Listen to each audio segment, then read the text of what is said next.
एक सेकंड। हाँ ठीक है भाई, करो शुरू।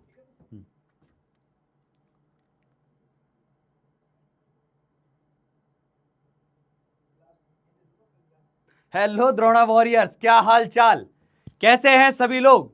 आप सभी का बहुत बहुत स्वागत करता हूं। ऐप में आपकी पहली क्लास होने जा रही है। जेई का आपका लेक्चर 2 होने जा रहा है ना। यस, तो आई थिंक आज क्लास शेड्यूल थी अपनी 4:30 की, क्योंकि आपके भैया का सेशन था, शोभित भैया का बातचीत सेशन था, उसके कारण क्लासेस जो है थोड़ी सी आगे शिफ्ट कर दी गई थी। यस, अच्छा 1.0 वाले भी हैं। अच्छा ईमानदारी से बताओ कितने बच्चे जो हैं वो 2.0 वाले हैं और कितने 1.0 वाले हैं। एक बार चैट से ये पता चल जाए कि कितने पुराने पापी हैं यहाँ पर और कितने नए लोग आ गए हैं। हाँ जी, हाँ समरी लेक्चर आ जाएगा बेटा, 1-2 दिन में समरी लेक्चर मिल जाएगा, don't worry about that. Yes, miss you as well.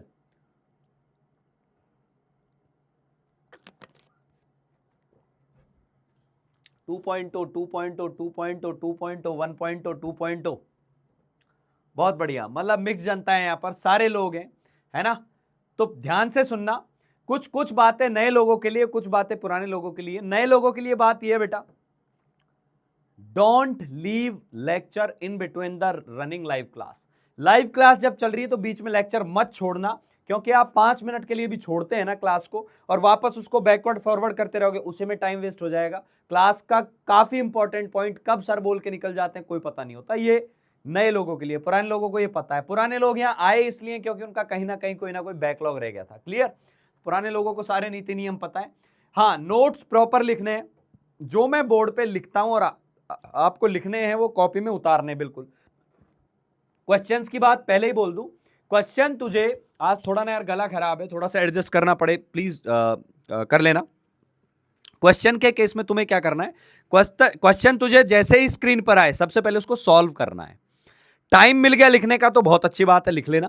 नहीं मिलता है तो उसको लेक्चर में जब पीडीएफ मिल जाता है तब लिख लेना। हालांकि मैं टाइम दूंगा क्वेश्चन लिखने का, बट स्टिल एक एक स्टूडेंट का माइंडसेट उसका अच्छा मानता हूं मैं कि जैसे उसको क्वेश्चन दिखे उसने तुरंत उसको सॉल्व करना स्टार्ट कर दिया।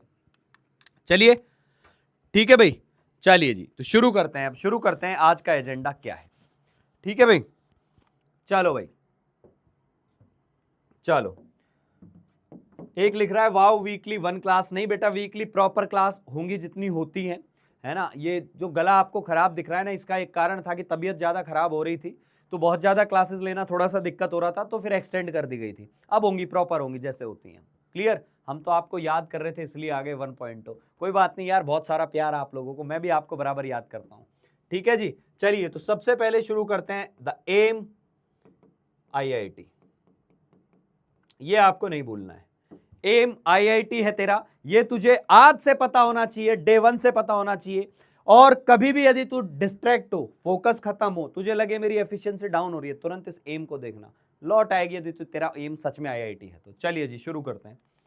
तो एजेंडा क्या है आज का? आज का जो एजेंडा है, agenda of today, topics covered to be today, और agenda of today, agenda of the day is atoms क्या होते हैं, एटॉमिक नंबर क्या होते हैं, एटॉमिक मास नंबर क्या होते हैं। अधिकतर बच्चों को आता है, लेकिन मैं बिल्कुल मेक श्योर करके चलूंगा, क्योंकि जब मोल कॉन्सेप्ट मैंने पढ़ाया 1.0 में, मैंने फील किया कई बच्चों को शुरू के 20 एलिमेंट के एटॉमिक नंबर और एटॉमिक मास नंबर ढंग से याद नहीं है, तो अपन उनको कैरी करते हुए चलेंगे।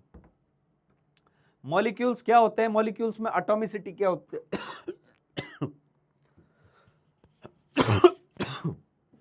प्रोटॉन न्यूट्रॉन इलेक्ट्रॉन की कैलकुलेशन पढ़ेंगे, आइसो सीरीज पढ़ेंगे, isotopes, isobars, isotones, iso electronic, और कुछ इंपॉर्टेंट टर्मिनोलॉजी पढ़ेंगे। क्लियर, क्लियर बेटा, यस।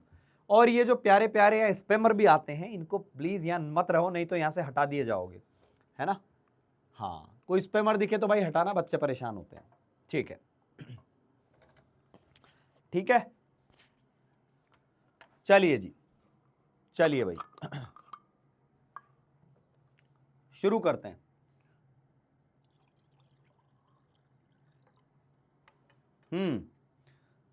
हाँ सब ठीक है, सब ठीक है, सब ठीक है भाई, सब ठीक है। हाँ जी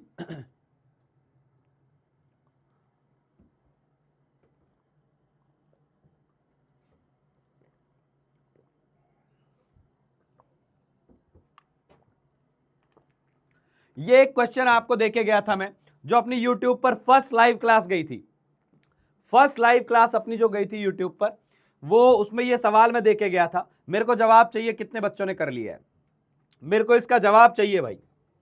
फटाफट सवाल सॉल्व करो, एक्स क्या है, वाई क्या है, जेड क्या है। यदि आपने कर लिया था, यदि आपने फर्स्ट लेक्चर का ये सवाल कर लिया था, तो एक बार फटाफट फटाफट मेरे को आप चैट बॉक्स के अंदर दिखने चाहिए मुझे आपका आंसर क्या है। यस,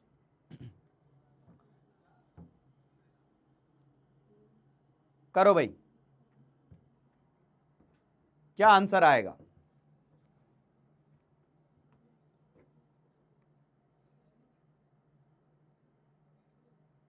हाँ जी, कर लिया था। चलो सॉल्व करते हैं, देखो सॉल्व करते हैं। ये मैं आपको देके गया था कि एक आईआईटी का एस्पिरेंट है जिसको दो अलग अलग लिस्ट दी हुई है, ठीक है, 25 डिग्री और 180 एम प्रेशर पर। एक्स उसने बोला लिस्ट ए के अंदर प्योर एलिमेंट, प्योर एलिमेंट, तो एलिमेंट काउंट करते हैं कितने हैं। डायमंड जो होता है बेटा, डायमंड, डायमंड एक्चुअली क्या होता है, ये कार्बन, 4 कार्बन से जुड़ा हुआ होता है, ऐसा होता है, इस तरीके से चलता जाता है, फिर ये फर्दर 4 से जुड़ा रहता है।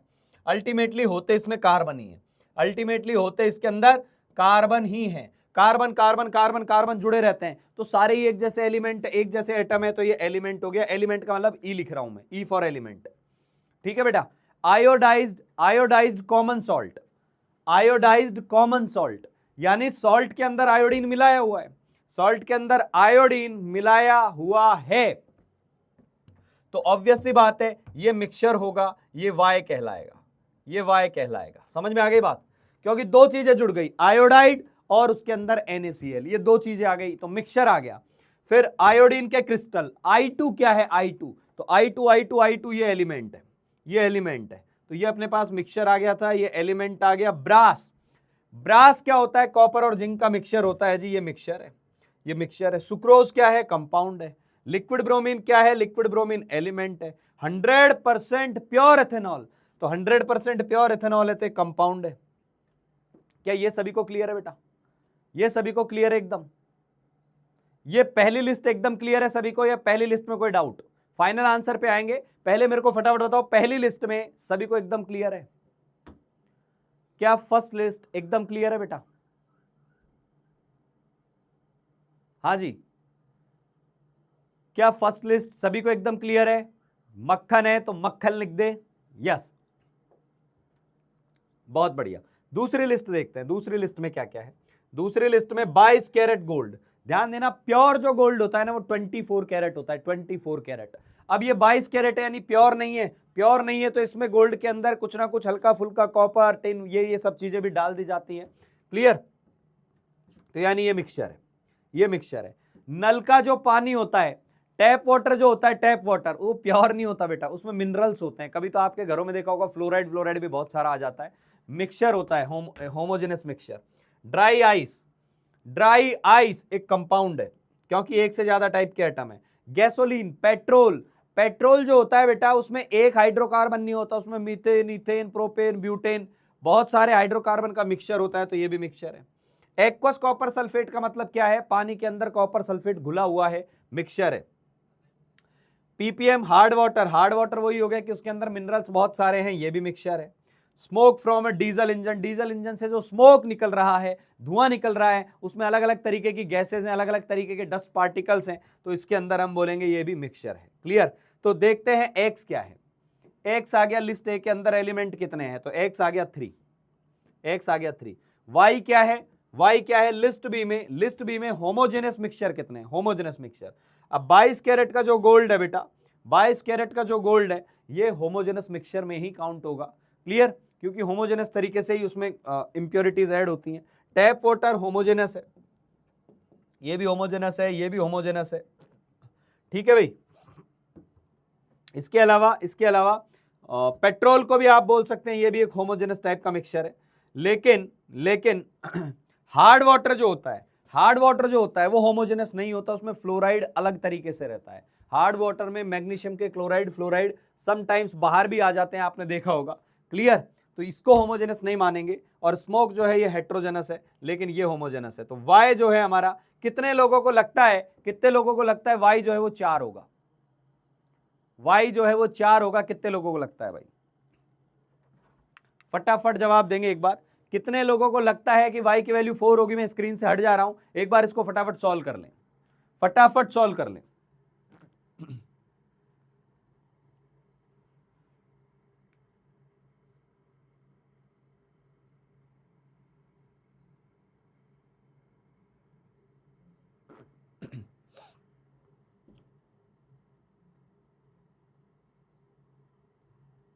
क्या सभी ने देख लिया भाई? कर लिया?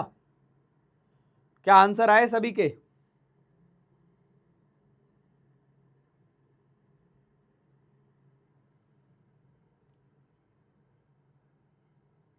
y और z की वैल्यूज चाहिए मेरे को चैट बॉक्स में।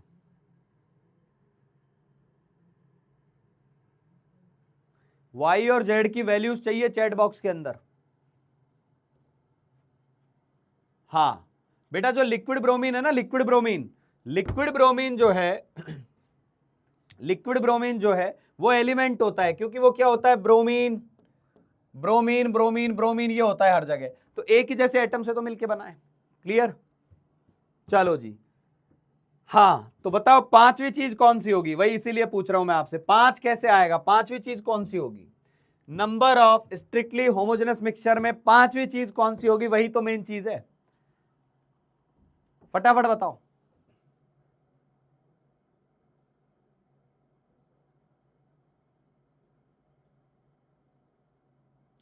फटाफट जवाब दो बेटा। ब्रास होता है, पीतल को बोलते हैं ब्रास। जो होता है ये होता है कॉपर प्लस जिंक। ब्रास होता है कॉपर और जिंक का अलॉय, और अलॉय जो होते हैं वो मिक्सचर होते हैं, होमोजेनस मिक्सचर होते हैं।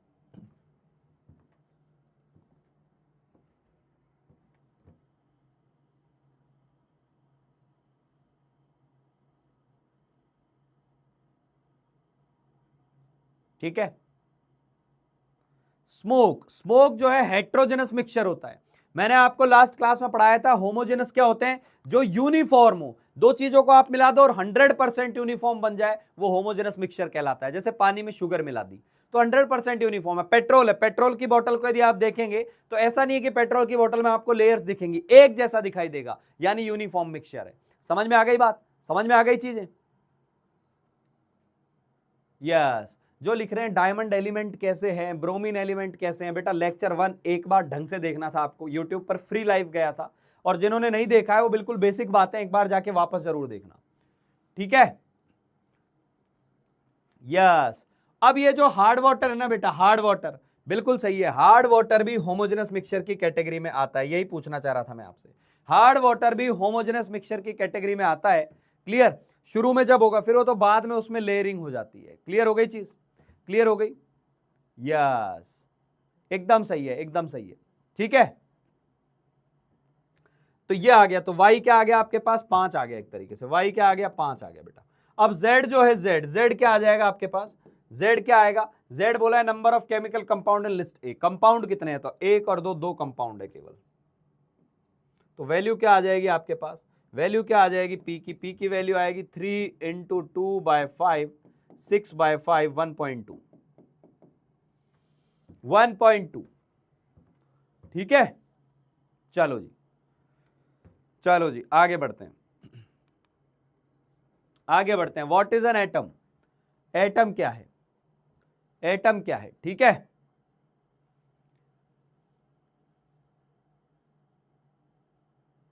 एटम क्या है इस पर आते हैं बेटा। एटम क्या है इस पर आते हैं। ठीक है? सभी लोग आ जाइए। एटम क्या है? अब देखो, व्हाट इज एन एटम, जब एक फंडामेंटल पार्टिकल की हम बात करते हैं, मैंने आपको सुनाई होगी कहानियां पहले लेक्चर में, अब सुन लो नहीं सुनी थी तो। डॉल्टन आए थे, डॉल्टन ने बोला कि जब मैटर को तोड़ते गए तोड़ते गए तोड़ते गए तो बिल्कुल छोटे पॉइंट पर पहुंच गए, फंडामेंटल पार्टिकल पर पहुंच गए, तो जिसको आगे और नहीं तोड़ सकते थे उसको नाम दिया गया एटम। तो फंडामेंटल किसको बोलते हैं? व्हाटएवर, कोई भी ऐसी चीज जो हर चीज में मौजूद हो और उसी से मिलकर दुनिया बनी हुई हो, उसको बोलते हैं हम फंडामेंटल पार्टिकल।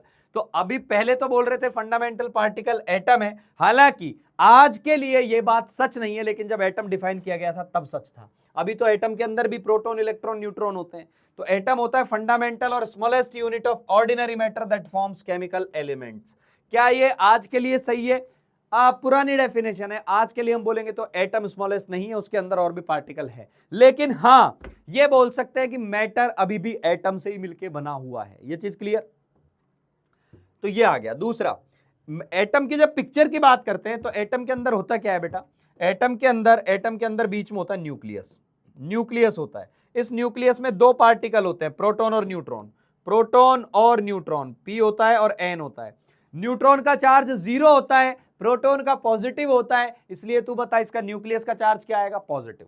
न्यूक्लियस का चार्ज क्या आएगा? पॉजिटिव, और इसके चारों तरफ इलेक्ट्रॉन गोल गोल घूमते रहते हैं। ये कहानी होती है। तो डेंस क्यों बोला इसने? क्योंकि प्रोटॉन और न्यूट्रॉन इनका मास बहुत ज्यादा होता है। कितना होता है? कितना होता है? प्रोटॉन का मास और न्यूट्रॉन का मास लगभग बराबर होता है, और ये वैल्यू आती है 1.66 इंटू 10⁻27 kg। सर आपने तो बोला था बहुत ज्यादा होता है, ये तो बहुत कम है। मैं इलेक्ट्रॉन की तुलना में बोल रहा हूं। इलेक्ट्रॉन का जब आप मास देखते हैं, इलेक्ट्रॉन का मास आता है 9.1 इंटू 10⁻31 kg। तो इलेक्ट्रॉन का जो मास है वो प्रोटॉन और न्यूट्रॉन के कंपैरिजन में बहुत छोटा होता है, और बहुत छोटा होता है तो एटम के अंदर देखो कितनी तरीके की चीज हो गई, प्रोटॉन हो गया, न्यूट्रॉन हो गया, इलेक्ट्रॉन हो गया। उनमें से भी इस डब्बे के अंदर, न्यूक्लियस के अंदर, प्रोटॉन न्यूट्रॉन दोनों मिलके बैठे हैं, और जिनका सबसे कम मास है वो बाहर घूम रहा है। तो बताओ, जो न्यूक्लियस होता है, सेंट्रल न्यूक्लियस, वो एक तो डेंस होता है, डेंस समझ गए, उसके अंदर बहुत सारा मास भरा होता है, और surrounded by orbiting electrons. Atoms जो होते हैं इलेक्ट्रिकली न्यूट्रल होते हैं। तो ध्यान रखना, न्यूट्रल एटम क्यों होता है? एटम न्यूट्रल क्यों होता है? न्यूट्रल एटम इसलिए होता है, न्यूट्रल एटम के अंदर प्रोटॉन और न्यूट्रॉन का जो संख्या होता है ना बेटा, वो एकदम सेम होता है। नंबर ऑफ प्रोटॉन और नंबर ऑफ इलेक्ट्रॉन सेम होता है, और इलेक्ट्रॉन होता है आपका नेगेटिव चार्ज, और प्रोटॉन होता है पॉजिटिव चार्ज। दोनों एक दूसरे को कैंसल आउट कर देते हैं। ये समझ में आया या नहीं? हाँ बेटा अमन, लास्ट क्वेश्चन का आंसर 1 है। हाँ 1 जाएगा, 1.2 को सिंगल इंटीजर में 1 बोलेंगे। क्लियर? क्लियर भाई? थैंक यू जी। स्टिर कर दिया इसको। ये चमका, एक एक बात समझ में आनी चाहिए, एक एक बात समझ में आनी चाहिए कि कोई भी चीज न्यूट्रल है तो क्यों है, क्या कारण है उसका।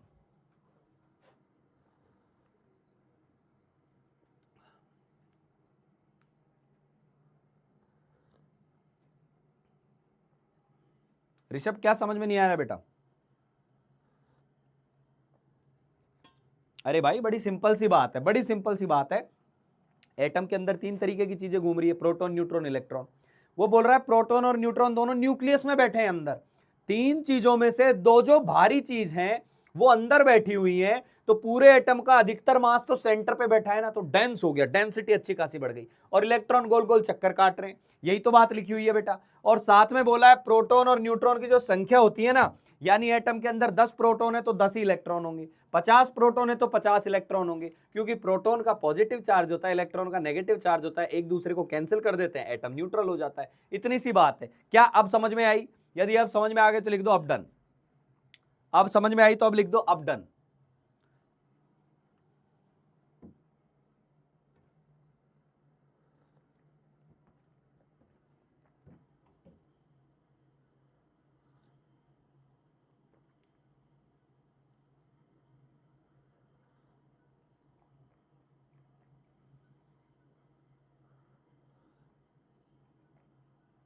अच्छा समझ गया, समझ गया, समझ गया। मतलब अच्छा, कई बच्चे लेक्चर वन भूल चुके हैं। कई बच्चे तो वो चाह रहे हैं कि सर एक बार लेक्चर 1 के बारे में थोड़ी बात कर दो। कितने कितने लोग चाहते हैं लेक्चर 1 का थोड़ा सा रिकैप किया जाए? फटाफट सुना दो एक बार, फटाफट सुना दो। How many of you really want कि मैं एक बार 5 मिनट के लिए लेक्चर 1 की समरी आपको करा दूं, जिससे कि हम ऑन ट्रैक हो जाएं कि क्या चल रही थी चीजें। तार जुड़ जाएगा सर, बिजली आ जाएगी, करंट आ जाएगा, हम फ्लो में बहने लगेंगे और चीजें समझ में आ जाएंगी। How many of you want it?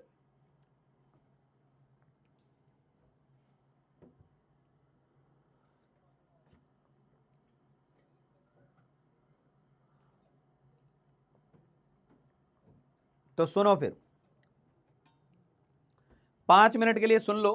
और वो मैं इसलिए करा रहा हूं, वैसे तो मैं कराता नहीं हूं ये वाला काम, इसलिए करा रहा हूं कि गैप ज्यादा हो गया था। तो एक बार फटाफट सुन लो, फटाफट सुन लो क्या बताना चाह रहा हूं। सुनो एक बार, मैं ये बताना चाह रहा था बेटा, ध्यान से सुनना, मैटर जो है ना, मैटर, फटाफट मेरे साथ सभी लोग जुड़ेंगे।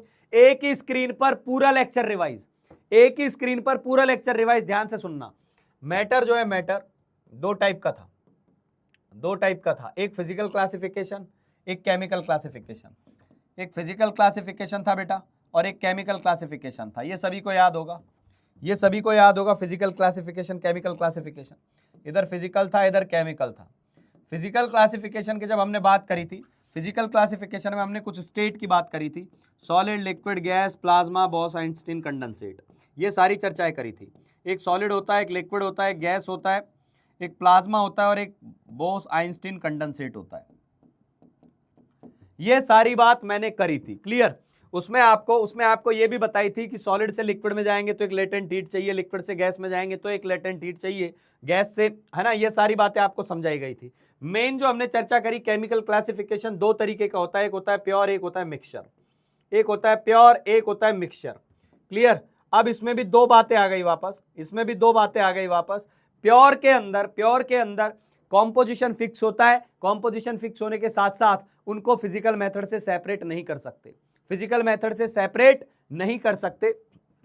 तो यानी यहां से फिर फर्दर हमने क्या बोला, दो चीजें आई सर, एक आया एलिमेंट, एक आया कंपाउंड। क्या सभी को एकदम मक्खन समझ में आ रही है बातें, कैसे पिछली क्लास में समझाया गया था? एक पढ़ाया गया था एलिमेंट, एक पढ़ाया गया था कंपाउंड। एलिमेंट की बात करें, एलिमेंट था जो हर एक चीज एक ही जैसी एटम से मिलकर बनी हुई हो। तो एलिमेंट में क्या क्या आ जाता था? एलिमेंट में एटम्स भी आते थे, एटम्स भी आते थे और मॉलिक्यूल भी आते थे, एटम्स भी आते थे और मॉलिक्यूल्स भी आते थे। एटम कौन कौन से हो सकते थे?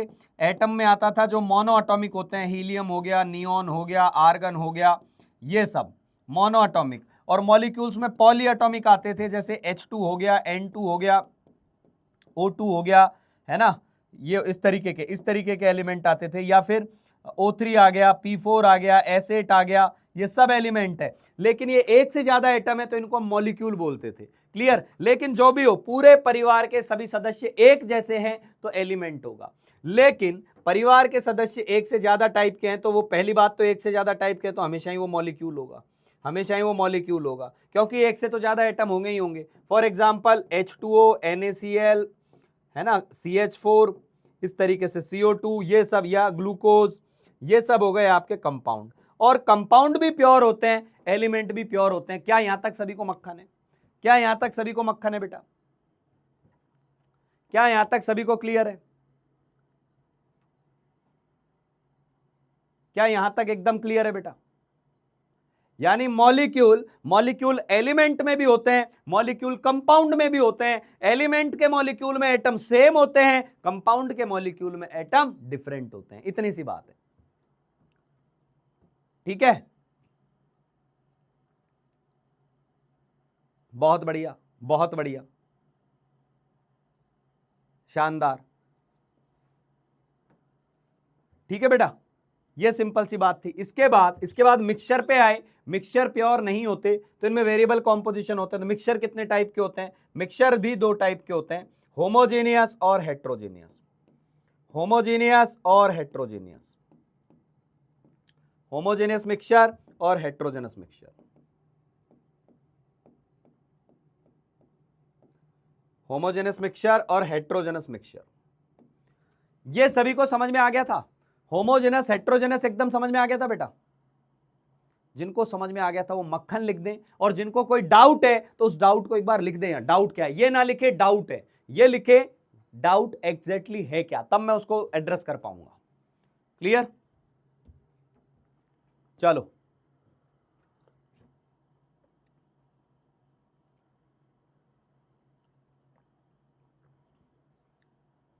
एक बोल रहा है सर Br2 तो फिर मॉलिक्यूल हुआ ना? हाँ, Br2 मॉलिक्यूल है, पर किसका मॉलिक्यूल है? एलिमेंट का मॉलिक्यूल है, एलिमेंट। H2O भी मॉलिक्यूल है, पर किसका मॉलिक्यूल है? कंपाउंड का मॉलिक्यूल है। बस ये था भाई, ये था पहले लेक्चर का। हो गया रिकैप?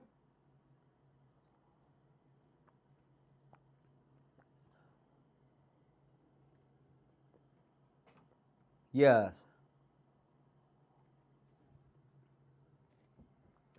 अब जितने भी कॉलोइड होते हैं ना बेटा, जितने भी सॉल्यूशन होते हैं सॉल्यूशन वो तो यहां आते हैं, और कोई भी कॉलोइड रहा, प्रेसिपिटेट रहा, वो सब यहां आएंगे। कॉलोइड जैसे धुआं हो गया है ना, धुआं स्मोक जो होता है, डस्ट हो गई, फॉग हो गया, ये सब हेट्रोजेनस होते हैं, सब हेट्रोजेनस होते हैं। डन, चले, चलो जी बहुत बढ़िया। अब आगे बढ़ते हैं, अब आगे बढ़ते हैं। अब बात ये आ रही है, बात ये आ रही है कि ठीक है अब इनको टुकड़ों में पढ़ रहे हैं हम, टुकड़ों में, तो टुकड़ों में पढ़ रहे हैं तो एटम क्या होता है जी, एटम के बारे में कुछ ज्ञान दो हमको थोड़ा सा। तो एटम को बोला यार इन सब में सबसे छोटी चीज क्या है, इन सब में सबसे छोटी चीज कौन सी है, तो दिख रहा है यार एटम से मॉलिक्यूल बन रहे हैं, एटम से मॉलिक्यूल बन रहे हैं, और डिफरेंट डिफरेंट एटम जुड़ गए तो कंपाउंड बन रहे हैं, और इन सबको आपस में मिक्सिंग कर दी तो मिक्सचर बन रहा है। तो सबसे पहला बिल्डिंग ब्लॉक मैटर का एटम हो गया। Atom is the first building block of matter. तो यही तो चीज लिखी हुई है मेरे लल्ला, अरे मेरी लल्ली यही तो लिखा हुआ है, क्यों परेशान है इसमें, क्यों परेशान है कि एटम क्या होता है, फंडामेंटल होता है, हाँ होता है, स्मॉलेस्ट होता है, हाँ पुराने ज्ञान के अनुसार स्मॉलेस्ट होता है, क्लियर। अच्छा एटम की पिक्चर कैसी होती होगी, एटम के सेंटर में न्यूक्लियस होता है, ये तो यार सभी ने पढ़ा होगा 9th 10th में, उसमें प्रोटॉन न्यूट्रॉन रहते हैं और बाहर गोल गोल इलेक्ट्रॉन चक्कर काटते हैं, इतनी सी बात लिखी हुई है। अब एटम न्यूट्रल क्यों होता है, एटम पे चार्ज क्यों नहीं होता, क्योंकि एटम में दो स्पीशीज हैं, एक पॉजिटिव चार्ज है प्रोटॉन और एक नेगेटिव चार्ज है इलेक्ट्रॉन, और दोनों की संख्या बराबर होती है जी, बराबर होती है। अच्छा सर ये क्यों लिखा हुआ है कि डेंसिटी न्यूक्लियस की ज्यादा होती है, बेटा न्यूक्लियस के अंदर ही प्रोटॉन है, न्यूक्लियस के अंदर ही न्यूट्रॉन है, और दोनों का मास इलेक्ट्रॉन से देख कितनी पावर ज्यादा है, 10 की पावर 4 टाइम, 10,000 गुना ज्यादा दिख रहा है यहां से, हालांकि एग्जैक्ट 10,000 नहीं आता है ना, लगभग 2,000 गुना ये इसका मास आ जाता है। तो एक चीज का मास 2,000 किलो है, एक का मास 1 किलो है, तो यार मेन मास तो 2,000 ही हो गया ना, वैसे समझ इस चीज को। I hope you got it, I hope you got it. समझ में आया क्या बेटा, डाउट मॉलिक्यूल में, मॉलिक्यूल में क्या बेटा, मॉलिक्यूल का मतलब हो गया एक से ज्यादा एटम, मॉलिक्यूल का मतलब हो गया एक से ज्यादा एटम। अब मैं ट्रू फॉल्स बोलूंगा, तुझे फटाफट जवाब देने, उस ट्रू फॉल्स को देख के मुझे समझ में आ जाएगा कितने लोगों को समझ में आया या नहीं। चलो आ जाओ शुरू, ready for true false, ready for true false बेटा, चलिए बताना, बताना फटाफट सुनना।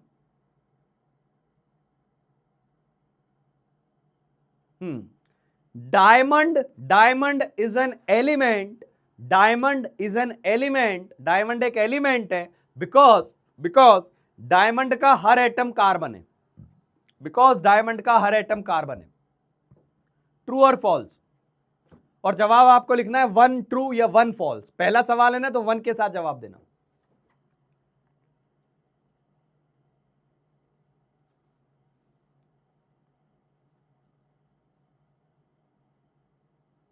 डायमंड एक एलिमेंट है क्योंकि डायमंड का हर एटम कार्बन से बना हुआ है, बिल्कुल सही है, बिल्कुल सही है। दूसरे पॉइंट पे आ रहा हूं, दूसरे पॉइंट पे, एटम का मैक्सिमम डेंसिटी, एटम की मैक्सिमम डेंसिटी न्यूक्लियस में होती है, एटम की मैक्सिमम डेंसिटी न्यूक्लियस में होती है, बिकॉज एटम का मैक्सिमम मास न्यूक्लियस के अंदर होता है। ट्रू और फॉल्स, सेकंड वाले का जवाब देंगे। एटम की डेंसिटी क्या होती है, मास अपॉन वॉल्यूम, तो बोल रहा है एटम की जो मैक्सिमम डेंसिटी है वो न्यूक्लियस के अंदर होती है, क्योंकि वहां प्रोटॉन और न्यूट्रॉन दोनों होते हैं। सेकंड वाले का जवाब देंगे, सेकंड भी ट्रू है, एकदम सही है, सेकंड भी ट्रू है, यही तो डेंस का मतलब है, यही तो मतलब है कि एटम की डेंसिटी मैक्सिमम सेंटर पर बैठी हुई है।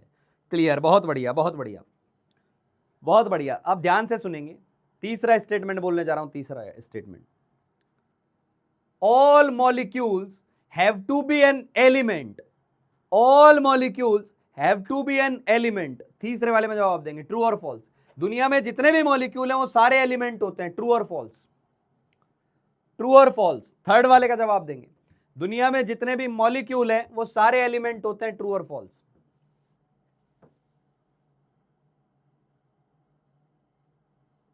थर्ड वाले का जवाब 3 पे क्या आ रहा है, बिल्कुल सही है, गलत स्टेटमेंट है।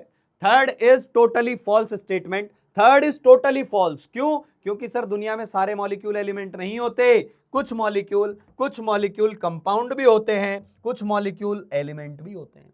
कुछ मॉलिक्यूल कंपाउंड भी होते हैं, कुछ मॉलिक्यूल एलिमेंट भी होते हैं, तो थर्ड फॉल्स है। अगला स्टेटमेंट सुनेंगे, all elements exist in form of atoms only. All elements exist in form of atoms only. दुनिया के जितने भी एलिमेंट हैं वो केवल एक एटम के रूप में ही पाए जाते हैं। फोर्थ वाला, ट्रू और false? All elements exist in form of atoms only. Fourth वाले का जवाब देंगे, फोर्थ वाले का जवाब देंगे भाई। ऑल एलिमेंट्स, सोचना जो मैं बोल रहा हूं उसको, दुनिया में जितने भी एलिमेंट है, जितने भी तत्व पाए जाते हैं दुनिया के अंदर, वो सारे के सारे तत्व जो हैं वो केवल और केवल और केवल एटम के रूप में ही पाए जाते हैं। बिल्कुल गलत है। एलिमेंट एटम के फॉर्म में भी मिलता है, एलिमेंट मॉलिक्यूल के फॉर्म में भी मिलता है। एक पांचवा और पूछूंगा फटाफट जवाब देंगे फिफ्थ वाले का। All compounds exist in form of molecule only. All compounds exist in form of molecule. Compound कभी एटम के फॉर्म में नहीं मिलते, मॉलिक्यूल के फॉर्म में मिलते हैं। ट्रू और फॉल्स? ट्रू और फॉल्स? फिफ्थ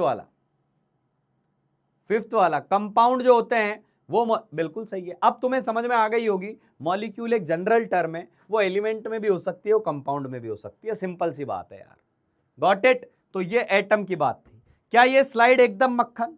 क्या ये स्लाइड, एक चीज मैं आपको श्योर कर दूं, बिल्कुल भी मत घबराना, द्रोणा 2.0 में आ गए हो, मिशन जीत में आ गए हो। एक एक कॉन्सेप्ट पहले एक लिखा जाएगा, कॉपी में उतरेगा, फिर स्टाम्प पे लिखा जाएगा मक्खन। जब आप वो साइन कर देंगे मक्खन, तब अगला टॉपिक चालू होगा। क्लियर? हाँ, चलो जी, ये मक्खन हो गई स्लाइड। आगे बढ़ा जाए बेटा। चलिए शुरू करते हैं नेक्स्ट। बहुत बढ़िया, ठीक है।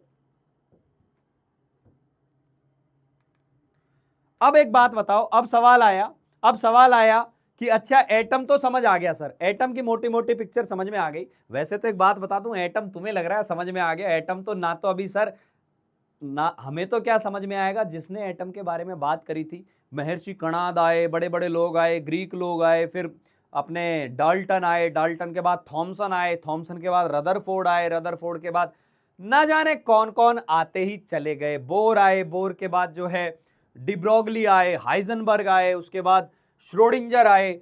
वही एटम की पिक्चर पूरी क्लियर नहीं कर पाए, तो हम तो क्या खाक करेंगे। लेकिन मोटा मोटी एक आइडिया लग गया कि हाँ, सेंटर पे न्यूक्लियस होता है, बाहर इलेक्ट्रॉन होता है। क्लियर? चलो जी, चलो आ जाओ। अब दूसरा देखते हैं बेटा, दूसरा देखते हैं। हाँ भाई, एटम्स एग्जिस्ट कैसे करते हैं? क्या एटम जो होते हैं, क्या इंडिविजुअल फॉर्म में एग्जिस्ट करते हैं? क्या एटम इंडिपेंडेंटली एग्जिस्ट कर सकते हैं? मेरा सवाल है आपसे, can atom exist independently? Can atom exist independently? True और फॉल्स? यस और नो? इसका जवाब क्या होगा, यस और नो? एटम जो होते हैं क्या वो इंडिपेंडेंटली एग्जिस्ट करते हैं? एटम जो होते हैं वो, हाँ बहुत बढ़िया बेटा, बहुत बढ़िया, शानदार। एक बच्चे ने जवाब भी लिख दिया यस। तो हम बोलेंगे यस एटम्स मे और मे नॉट एग्जिस्ट इंडिपेंडेंटली। दोनों बातें हो सकती हैं, मे और मे नॉट एग्जिस्ट इंडिपेंडेंटली। इसका क्या मतलब है सर? यस भी लिख दिया, नो भी लिख दिया। इसका मतलब है कुछ एलिमेंट के केस में इंडिपेंडेंटली एग्जिस्ट कर सकते हैं और कुछ में नहीं कर सकते। जैसे किस में करते हैं सर? फॉर एग्जांपल मे वाली में बात करूं कि किस में कर सकते हैं, तो नोबल गैस जो होती है, नोबल गैस, आपने सुना होगा नोबल गैस क्या होती है। पीरियोडिक टेबल आपके पास आ जाएगी, एक दो चैप्टर जब खत्म हो गए मैं बोलूंगा पीरियोडिक टेबल सभी के लिए मस्ट है, अपनी टेबल पर चिपक जानी चाहिए। पीरियोडिक टेबल में एक ग्रुप ऐसा होता है जो किसी से प्यार मोहब्बत नहीं करता, ना किसी को इलेक्ट्रॉन देने ना किसी से इलेक्ट्रॉन लेने, उनको बोलते हैं noble gas. For example helium, neon, argon, krypton, ये सब जो होते हैं ये बोलते हैं भाई हमें हमारा 8 याद है, 8 इलेक्ट्रॉन आउटर शेल में पूरे भरे हुए हैं, हम खुश हैं, हमें ना किसी से यारी दोस्ती, ना किसी से दुश्मनी, ना किसी से बैर, ना किसी से दोस्ती, हम अपने में मस्त हैं। तो ये मे वाले हो गए कि यस एग्जिस्ट कर सकते हैं, ये एग्जिस्ट कर सकते हैं। समझ में आ गई बात। लेकिन कोई बोले मे नॉट वाले बताओ, तो जैसे कल को कोई बोले क्या एच एग्जिस्ट कर सकता है, क्या एच एग्जिस्ट कर सकता है, तो हम जवाब देंगे नहीं, हाइड्रोजन एटम एग्जिस्ट नहीं करता। क्या एग्जिस्ट करता है, H2 एग्जिस्ट करता है, मॉलिक्यूल एग्जिस्ट करता है। समझ में आ गई बात। कोई बोले सर ऑक्सीजन एटम एग्जिस्ट करेगा क्या, ऑक्सीजन एटम, मेरा जवाब होगा नहीं भाई। एक कमरे में कभी भी आप, अच्छा सर मान लो हमने O एटम क्रिएट कर दिए, तो बेटा तूने क्रिएट करिए तो मशीन लगा के क्रिएट किए, तूने उसको एनर्जी दी, तोड़ा, O अलग हो गया, लेकिन वो अलग रहेगा नहीं, सारे O वापस जुड़कर क्या बना लेंगे, O2 बना लेंगे, O2। तो हाइड्रोजन हो गया H2 के फॉर्म में एग्जिस्ट करता है, हीलियम हो गया एटम के फॉर्म में एग्जिस्ट करता है, नाइट्रोजन हो गया मॉलिक्यूल के फॉर्म में एग्जिस्ट करता है। कितने लोगों को यह बात समझ में आ गई। मेटल जो होते हैं ना, मेटल्स की अपन बात करें, वो एटम की फॉर्म में रह जाते हैं। फॉर एग्जांपल आयरन ले लिया आपने, आयरन ले लिया, तो यार आयरन तो Fe की फॉर्म में रह लेता है, Fe की फॉर्म में रह लेता है। सोडियम हो गया, रह सकता है, मेटालिक फॉर्म में एग्जिस्ट कर सकते हैं, क्लियर। मेटल गोल्ड हो गया, ये भी एक तरीके से, ये सारे मेटल की हम बात करें, ये एटम की फॉर्म में एग्जिस्ट करते हैं। और ये जो हो गए, ये HX मत समझ लेना, ये HX मत समझ लेना सर आपने HX लिख दिया था, अरे पापियो HX नहीं है, ये लिखा हुआ है हाइड्रोजन। हाइड्रोजन एटम की फॉर्म में एग्जिस्ट नहीं करता है, ऑक्सीजन एटम की फॉर्म में एग्जिस्ट नहीं करता है। समझ में आ गई बात, ये भी एग्जिस्ट नहीं करता है, क्लियर भाई। नाइट्रोजन एटम की फॉर्म में एग्जिस्ट नहीं करता है, ये इंडिपेंडेंटली एग्जिस्ट नहीं करते, ये मॉलिक्यूल बनाना पसंद करते हैं। चमका या नहीं, चमका या नहीं, ये पॉइंट समझ में आया या नहीं बेटा। ये क्या सभी को चमका एकदम, यस, हाँ कॉपर आ गया, मेटल में आ गया, तो यस, तो अपन बोलेंगे एटम्स मे और may not exist independently. Got it. एक बोल रहा है सर हम पापी नहीं है, बेटा पापी ना मैं बड़े प्यार से बोल रहा हूं, मैं जिनको पापी बोल रहा हूं मतलब मैं उनको अपना मान रहा हूं। पापी मतलब समझ गए। पापी अक्सर ये चीज़ कहाँ से आई, जब कोटा में हम पढ़ाया करते थे तो बच्चों को कुछ होमवर्क दिया करते थे, और बच्चे क्या करते थे, अगले दिन नहीं करके लाते थे, या मस्तीखोरी में रहते हैं, बच्चा है तो बच्चे का मिजाज वैसा ही रहता है। तो मैंने उनको ऐसे बोल दिया कि ये जो होमवर्क करके आए हैं ये पुण्यात्मा है, और जो नहीं करके आए हैं पापी लोग हैं। फिर वो जो नहीं करके आते थे ना, उन्हीं से बार बार इंटरेक्शन होता था, क्योंकि वो नहीं करके आते थे, उन्हीं को उठाते थे क्लास में, तो पापी लोग ही सबसे क्लोज हो जाते थे धीरे धीरे। ठीक है, यस, गॉट इट, चमक गया, बहुत बढ़िया बहुत बढ़िया। एक लिख रहा है बहुत जोर से चमक गया, एक बोल रहा है नहीं सर समझ नहीं आया। बेटा अभी मैंने कुछ इसमें यदि ये समझ नहीं आया तो आगे तो समझने में बहुत दिक्कत आएगी लाला, इसमें तो कुछ है ही नहीं। वो बोल रहा है क्या एटम को एक खाली कमरे में रख दें तो क्या एटम खाली कमरे में मौजूद रह सकता है, तो हम जवाब दे रहे हैं रह भी सकता है और नहीं भी रह सकता है। किनका रह सकता है, जो किसी से जुड़ना नहीं चाहते उनका रह सकता है, जैसे कि नोबल गैस। वो बोलेगा नहीं मैं हीलियम ही अपने में खुश हूं, मैं दूसरे हीलियम से नहीं जुड़ना चाहूंगा, तो ठीक है अकेले रहो। लेकिन क्या हाइड्रोजन के एटम को फ्री रख दिया तो नहीं भाई, उसका नेचर है ऐसा, उसका नेचर है वो किसी और से जुड़ना चाहेगा। यानी कहने का मतलब दुनिया में जितने भी बनी हुई है ना, जितना भी मटेरियल, इनमें कुछ मैटर ऐसा है जो एटम के रूप में मिलता है, कुछ मैटर ऐसा है जो मॉलिक्यूल ही बनाना पसंद करता है, उनके एटम को अलग नहीं कर सकते। आपने कर भी लिया तो वो वापस जुड़ जाएंगे, इतनी सी बात है, क्लियर। ठीक है, चलो अब बताओ मॉलिक्यूल क्या होता है, मॉलिक्यूल क्या होता है ये बताओ, मॉलिक्यूल क्या होता है फटाफट बताएंगे बेटा। मॉलिक्यूल के बारे में बात करेंगे सभी लोग, मॉलिक्यूल क्या होता है, मॉलिक्यूल के बारे में बात करेंगे, मॉलिक्यूल क्या होता है।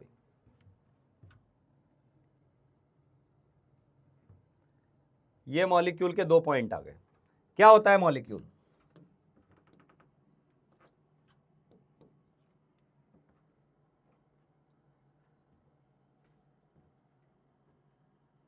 ठीक है, यस, बहुत बढ़िया बहुत बढ़िया।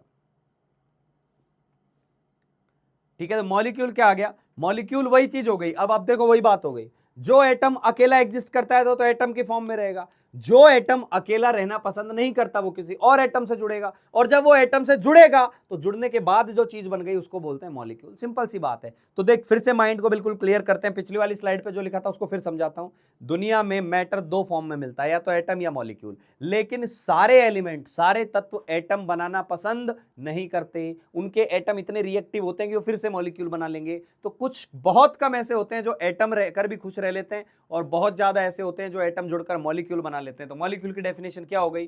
अ ग्रुप ऑफ 2 और मोर एटम्स, दो या दो से ज्यादा एटम। जैसे CO2 ले लिया मैंने, CO2 ले लिया बेटा, तो CO2 को जब आपने बोला तो एक एटम कार्बन का आ गया, 1 एटम कार्बन का आ गया आपके पास, और 2 एटम ऑक्सीजन के आ गए। 2 एटम किसके आ गए? ऑक्सीजन के आ गए। और कार्बन ने दोनों ऑक्सीजन को बांध लिया, या मैं बोल दूं दोनों ऑक्सीजन ने मिलकर कार्बन को बांध लिया। तो ये जो चीज मिलकर आई हमारे पास, इसको बोला हमने मॉलिक्यूल, इसको बोला मॉलिक्यूल। तो सर क्या मॉलिक्यूल में दोनों एटम अलग अलग होते हैं ना? सेम भी हो सकते हैं। जैसे मैंने बोला H2 है, तो H2 भी तो एक मॉलिक्यूल है। यहां क्या हो गया? दो एटम जुड़े हुए हैं H के, दो एटम जुड़े हुए हैं H के। तो यही तो बात पढ़ के आए थे, ये मॉलिक्यूल एलिमेंट कहलाता है, ये मॉलिक्यूल कंपाउंड कहलाता है। वही बातें गोल गोल घूम रही है, बहुत आसान सी पॉइंट है, कुछ भी गड़बड़ नहीं है। तो एक फोर्स से ये जुड़े होते हैं, टाइटली एक दूसरे के साथ रहते हैं अट्रैक्टिव फोर्स के द्वारा, इन्हीं को हम बोलते हैं मॉलिक्यूल। चमका या नहीं? मक्खन या नहीं बेटा? मक्खन या नहीं? Yes, molecule is the group of atoms. बेटा बहुत छोटी छोटी बातें समझा रहा हूं मैं, बहुत छोटी छोटे पॉइंट्स। और अभी आपको ये लग सकता है कि यार ये तो मुझे आता है, मैं बता रहा हूं, अभी सवाल करूंगा ना, न्यूमेरिकल्स पे आऊंगा। बच्चे गलत करते हैं, मैंने द्रोणा 1.0 में भी एक्सपीरियंस किया ये बात। बच्चों को लग रहा था शुरू में कि सर ये तो बहुत बेसिक बेसिक बातें चल रही हैं, और जब क्वेश्चन करने लगे तो बोले कि सर आज समझ में आ रहा है वो बेसिक क्यों पढ़ना जरूरी था। क्लियर? यस, ठीक है, बहुत बढ़िया बहुत बढ़िया। तो अब ध्यान से सुनना, बहुत इंपॉर्टेंट पॉइंट है atomicity. Atomicity, number of atoms present in molecule is called atomicity. और इसको एकदम डेफिनेशन को ब्लॉक कर लेना, बहुत काम आने वाली है। एक मॉलिक्यूल के अंदर कितने एटम्स हैं? एक मॉलिक्यूल के अंदर कितने? इलेक्ट्रोनेगेटिविटी कब कराओगे बेटा? उसका चैप्टर ही अलग है, पीरियोडिक टेबल में पढ़ेंगे वो, है ना। अरे यार कई लोग इतने कंफ्यूज हो रहे हैं, मैं तुम्हें एक चीज बताता हूं। कई लोगों को लग रहा है एलिमेंट अलग चीज है, कंपाउंड अलग चीज है, और उन पापियों को लग रहा है मॉलिक्यूल कोई तीसरी चीज है। अरे ऐसा नहीं है, ये तीसरी चीज नहीं है, ये मॉलिक्यूल इसका भी हिस्सा है, मॉलिक्यूल इसका भी हिस्सा है। अभी एक लिख रहा है सर H2O तो लेकिन कंपाउंड था ना, मॉलिक्यूल कहां से हो गया? मॉलिक्यूल एलिमेंट भी हो सकता है, मॉलिक्यूल कंपाउंड भी हो सकता है। मॉलिक्यूल एलिमेंट कब होगा? जब एक जैसे एटम से बना होगा। मॉलिक्यूल कंपाउंड कब होगा? जब एक से ज्यादा एटम से बना होगा। सिंपल बातों को यार कॉम्प्लिकेट करोगे तो फंसोगे। जेई की तैयारी कर रहे हो और एकदम हलवा चीजों में अटक रहे हो तो कैसे चलेगा बाबू? हाँ, यस, ठीक है। एटॉमिसिटी, अब नाम से पता चल रहा है एटॉमिसिटी, एक मॉलिक्यूल में कितने एटम है उसको बोलते हैं एटॉमिसिटी। ध्यान से सुनना, ध्यान से सुनना। जैसे मैंने बोला बताओ हाइड्रोजन की एटॉमिसिटी क्या है? हाइड्रोजन की एटॉमिसिटी क्या है? तो आप क्या बोलोगे? सर इसकी एटॉमिसिटी आ गई 2, क्योंकि 2 हाइड्रोजन के एटम है, 2 हाइड्रोजन के एटम है, इसलिए एटॉमिसिटी आ गई 2। ठीक है। फिर मैंने बोला बेटा O3 की एटॉमिसिटी क्या होगी? तो आपने बोला सर ऑक्सीजन के 3 एटम है, 3 आ गई। मैंने बोला P4 की एटॉमिसिटी क्या होगी? सर सिंपल सी बात है, 4 एटम आ गए, 4 होगी। समझ में आ रही है क्या बात? बिल्कुल सर समझ में आ रही है। सर मैंने बोला H2O की एटॉमिसिटी क्या होगी? H2O की एटॉमिसिटी क्या होगी? तो हम बोलेंगे हाइड्रोजन की एटॉमिसिटी कितनी है? हाइड्रोजन की कितनी है? सर 2 है। ऑक्सीजन की कितनी है? सर 1 है। तो टोटल एटॉमिसिटी कितनी है? 3 एटम हो गए सर। ठीक है सर, अब समझ में आ गया, एकदम समझ में आ गया। CO2 में कार्बन की एटॉमिसिटी कितनी है? यानी कार्बन का एटम 1 है। ऑक्सीजन की एटॉमिसिटी कितनी है? 2 है। तो टोटल एटॉमिसिटी कितनी है? 3 है। हलवा छाप चीजें हैं यार। तो एक बार फटाफट इन मॉलिक्यूल की बता दो। ग्लूकोज की एटॉमिसिटी क्या आएगी? ग्लूकोज की एटॉमिसिटी क्या आएगी? इसको बोलते हैं ग्लूकोज। और धीरे धीरे इनके फॉर्मूले ना दिमाग में बिठाना चालू कर दो, ये बार बार तेरे सामने आते रहेंगे। सल्फ्यूरिक एसिड की एटॉमिसिटी क्या आएगी? सल्फ्यूरिक एसिड की एटॉमिसिटी क्या आएगी? सल्फ्यूरिक एसिड की एटॉमिसिटी क्या आएगी? ये कॉपी में छाप दे, एकदम बराबर लिख दे इनको फटाफट। इनकी एटॉमिसिटी क्या आने वाली है? लिख दे लिख दे लिख दे। ठीक है, कैल्शियम फॉस्फेट की एटॉमिसिटी क्या आएगी? Ca3PO4 ट्वाइस, इसकी एटॉमिसिटी क्या आएगी? ठीक है, Al2SO4 थ्राइस की एटॉमिसिटी क्या आएगी? लिखो फटाफट लिखो, इनकी सबकी एटॉमिसिटी क्या आएगी, मुझे आंसर चाहिए। एटम गिनने, एटम गिनने, बड़ी आसान चीज है यार। तो देख कितने atom, 6 plus 12 plus 6 sir 24, 6 plus 12 plus 6 24। हाँ, सवाल को ढंग से सुनना, पूछ ले ग्लूकोज में हाइड्रोजन की एटॉमिसिटी बताओ तो केवल हाइड्रोजन का ही बताना, पूरा बता के मत आ जाना। H2SO4 में सर 2 प्लस 1 प्लस 4 7 है। कैल्शियम फॉस्फेट में बताओ, कैल्शियम फॉस्फेट में बताओ, कैल्शियम फॉस्फेट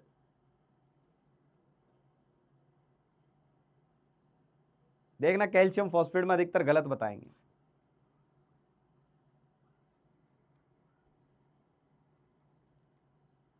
हाँ 13 आएगी, 13 क्यों?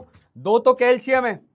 अच्छा, जब डब्बे में कोई चीज आ जाए, जैसे PO4 आ गया, तो PO4 का अकेले का क्या आ गया एटॉमिसिटी? सर 1 + 4 5 आ गया। तो पहले डब्बे की एटॉमिसिटी देख लो। अब डब्बे में आ गए 5 और डब्बा 2 से गुणा हो रखा है, डब्बा हो रहा है 2 से मल्टीप्लाई, तो 3 तो कैल्शियम आ गया, फिर 5 गुणा 2 कर दिया क्योंकि 2 बार डब्बा रिपीट हो गया, तो 13 आ गया। यहाँ 2 तो एल्यूमिनियम आ गया और डब्बे में 5 थे, 1 सल्फर 4 ऑक्सीजन और इंटू 3 हो गया, तो ये 17 आ गया। आई होप एटॉमिसिटी मक्खन, आई होप एटॉमिसिटी मक्खन, जिनका मक्खन वो लिख दे एटॉमिसिटी मक्खन, जिनका मक्खन वो लिख दे एटॉमिसिटी मक्खन, जिनका मक्खन वो लिख दे एटॉमिसिटी मक्खन।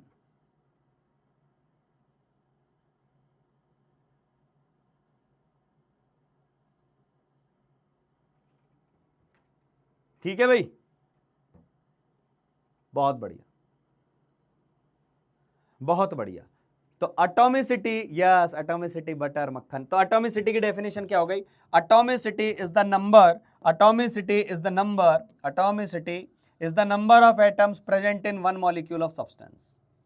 एक मॉलिक्यूल के अंदर, एक मॉलिक्यूल के अंदर कितने एटम आ रहे हैं, इसी को हम बोलते हैं एटॉमिसिटी। अब मेरी बात को ध्यान से समझना, यहां से एक और इंपॉर्टेंट चीज निकालूंगा अभी, यहां से एक और इंपॉर्टेंट चीज निकालेंगे अभी। एक एटम के अंदर, एक मॉलिक्यूल के अंदर कितने एटम आ रहे हैं, ये एटॉमिसिटी होती है। तो मान लो क्या ऐसा भी हो सकता है कि एटॉमिसिटी 1 ही हो? तो बिल्कुल हो सकता है। एटॉमिसिटी 1 हुई, एटॉमिसिटी 1 हुई, एटॉमिसिटी यदि 1 हुई, एटॉमिसिटी की वैल्यू यदि 1 हो गई, यानी एक ही एटम है, एक ही एटम है, तो उसको हम बोलेंगे mono atomic. Mono atomic, mono मतलब होता है एक, एक ही एटम। सर ऐसा कहां होता है? मॉलिक्यूल में तो एक से ज्यादा होते हैं। नहीं बेटा, मॉलिक्यूल में तो एक से ज्यादा ही होते हैं, पर मोनो एटॉमिक दुनिया तो होती है ना, हीलियम, नियोन, आर्गन, ये सब क्या कहलाए? मोनो एटॉमिक, कि इनका कोई मॉलिक्यूल नहीं है क्योंकि एक ही एटम से मिलकर बने। तो ऐसे हमने एटॉमिसिटी के बेसिस पर पूरे मैटर को 4 पार्ट में डिवाइड कर दिया, mono, di, tri, poly. Mono, di, tri, poly. आप 2 में भी डिवाइड कर सकते हो, एक मोनो और एक पॉली, क्योंकि पॉली एक तरीके से 2 से ही चालू हो जाता है, कोई दिक्कत नहीं है। तो क्लासिफिकेशन बेस्ड ऑन एटॉमिसिटी। तो मोनो एटॉमिक में बताओ एटॉमिसिटी की वैल्यू क्या होगी, ये टेबल बना लो फटाफट। और बेहतर होगा, मुझे मजा आएगा यदि आप एग्जाम्पल खुद से लिख दें और चैट बॉक्स में भर दें इनको, ठीक है?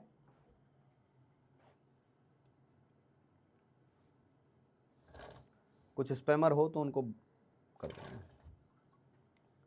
हाँ जी,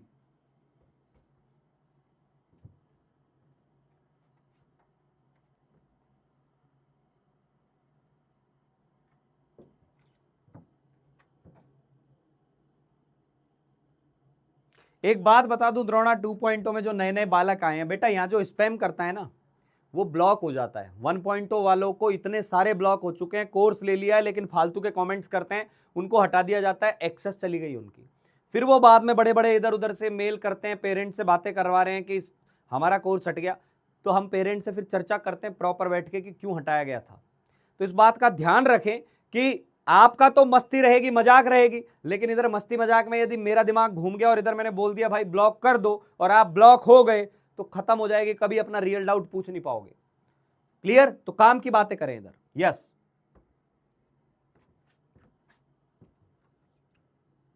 बहुत बढ़िया। नोटबुक कितनी और कैसे बनानी है बेटा, क्लास में बता दिया था, 3 नोटबुक रहेगी। 3 नोटबुक रहेगी। अभी जो चैप्टर चल रहा है ना उसके हिसाब से 3 नोटबुक। एक जो क्लास में पढ़ा रहा हूं वो एक कॉपी में जाएगा, दूसरा मॉड्यूल का कुछ होमवर्क देके जाया करूंगा वो मॉड्यूल वाली कॉपी में जाएगा, तीसरा डीपीपी में जो दूंगा वो डीपीपी की कॉपी में जाएगा। नोट्स में जो लिखा रहा हूं नोट्स के अंदर जो लिखा रहा हूं वो सब कुछ तेरी कॉपी में उतरना चाहिए पहली वाली में। मॉड्यूल जब सॉल्व करो तो केवल सॉल्यूशन लिखना है, क्वेश्चन नंबर डाल के, पूरा क्वेश्चन नहीं लिखना है। डीपीपी सॉल्व करो तो क्वेश्चन नहीं लिखना है, केवल सॉल्यूशन लिखना है। चलो मोनो एटॉमिक यानी एटॉमिसिटी की वैल्यू 1, डाई एटॉमिक यानी 2, ट्राई एटॉमिक यानी 3, और 3 से ज्यादा हो गई तो पॉली एटॉमिक। 3 से ज्यादा हो गया तो पॉली एटॉमिक। अब देख एग्जांपल देख, बहुत बढ़िया, कुछ बच्चों ने एग्जांपल दे दिए। एग्जांपल हो गया हीलियम, नियॉन, आर्गन, या मेटल्स हो गए, अपने मेटल्स हो गए सोडियम, पोटेशियम, सिल्वर, गोल्ड, ये सब यानी जिनमें एक ही एटम है, ठीक है। डाई एटॉमिक एक से ज्यादा एटम है, जैसे 2 एटम हो गए, अब कौन से, H2, N2, O2, समझ में आ गई बात। ये सब इधर बात करें 3 में तो O3 सबसे अच्छा एग्जांपल है, O3 सबसे अच्छा एग्जांपल है। अच्छा ये जरूरी नहीं है कि हम सारे एक ही जैसे एटम के बनाएं, आप हो सके CO लिख दो, किसी ने नहीं रोका। CO भी क्या होगा, डाई एटॉमिक कहलाएगा। समझ में आ रही है बात। किसी ने बोल दिया नहीं सर मैं तो एक काम करूंगा यहाँ पर, मान लो मैंने ले लिया यहाँ पर ALN, एल्यूमिनियम का नाइट्राइड, ठीक है, एल्यूमिनियम का नाइट्राइड, या कुछ भी इस तरीके की चीज आपने ले ली, जहां 2 एलिमेंट यूज हो रहे हैं तो वो डाई एटॉमिक होगा, कोई दिक्कत नहीं है इसके अंदर। समझ में आ गई बात, डाई एटॉमिक चला जाएगा। O3 हो गया, H2 हो गया, ये क्या हो गया, ट्राई एटॉमिक हो गया। CO2 हो गया, ट्राई एटॉमिक हो गया, क्योंकि 3 एटम आ गए। क्लियर, बहुत बढ़िया। डाई एटॉमिक में HCl हो गया, बिल्कुल सही है, HCl डाई एटॉमिक है। ये 3 से ज्यादा बताओ बेटा। अब 3 से ज्यादा बताएंगे, 3 से ज्यादा में तो हाँ डायमंड, बिल्कुल डायमंड मोनोएटॉमिक में बोल सकते हो। 3 से ज्यादा आ गए तो 3 से ज्यादा आ गए तो डायमंड को वैसे मोनोएटॉमिक बोलना नहीं चाहिए, क्योंकि डायमंड में तो 1 कार्बन 2 कार्बन 3, वो तो बहुत सारे इनफाइनाइट कार्बन होते हैं। तो डायमंड का फॉर्मूला नहीं होता, ग्रेफाइट का फॉर्मूला नहीं होता, उनके आगे कार्बन लिख देते हैं। कार्बन की संख्या कभी नहीं लिखी जाती, केवल एक है, कौन, फुलरीन C60, उसके अंदर कार्बन फिक्स होते हैं। इसलिए कोई बोले डायमंड मोनोएटॉमिक है तो गलत बात है वो, क्योंकि डायमंड का जो क्रिस्टल होता है ना बेटा, वो ऐसा होता है, ये कार्बन, उससे ये 3 कार्बन निकले, एक ये कार्बन, फिर उससे 3 निकलेंगे, और ये निकलते ही जाते हैं, ये चलते ही जाते हैं इस तरीके से, ये सिलसिला रुकता ही नहीं है। क्लियर, हाँ। अब इससे ज्यादा आ जाएंगे तो P4, S8, C60 है ना, C6H12O6, C12H22O11, H2SO4, ये सब जो है पॉलीएटॉमिक में आ जाएंगे। चमका या नहीं, यस, बहुत बढ़िया। क्या ये छप गया आपकी कॉपी में? बहुत बढ़िया। एक बच्चे ने लिखा टेट्रावैलेंसी, बिल्कुल 4 वैलेंसी होती है कार्बन की, तो बनता चला जाता है। एकदम सही है बेटा, एकदम सही है।